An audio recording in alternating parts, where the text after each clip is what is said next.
હવે આ તરફ આપણે વાત કરીએ તો વડોદરા શહેરના છાણી પોલીસ સ્ટેશનમાં છેલ્લા કેટલાય સમયથી 11 જેટલા વિવિધ દારૂના ગુનાઓમાં જે પકડાયેલા દારૂનો જથ્થો રાખવામાં આવ્યો હતો અને આ દારૂના જથ્થાનો નાશ કરવા માટે કાનૂની પ્રક્રિયા ચાલુ હતી અને જે પ્રક્રિયા હવે પૂર્ણ થતા કોર્ટના આદેશ અનુસાર પ્રોહિબિશનના અધિકારી તથા પોલીસ અધિકારીઓની ઉપસ્થિતિમાં ભાયલી નજીક આવેલા ખુલ્લા મેદાનમાં જે દારૂનો જથ્થો હતો તે દારૂના જથ્થાનો નાશ કરવામાં આવ્યો છે।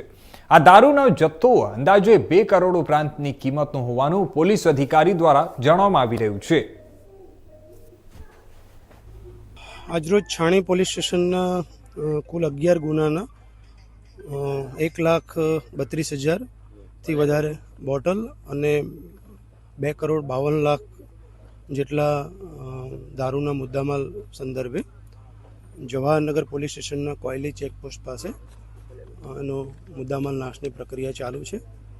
અમારી સાથે અત્યારે એસડીએમ નશાબંધી અધિકારી અને અમારા એસીપી એ ડિવિઝન જે છે સાથે છે, અત્યારે પ્રક્રિયા ચાલુ છે। સાહેબ કેટલો માલનો દારૂનો નાશ થયો?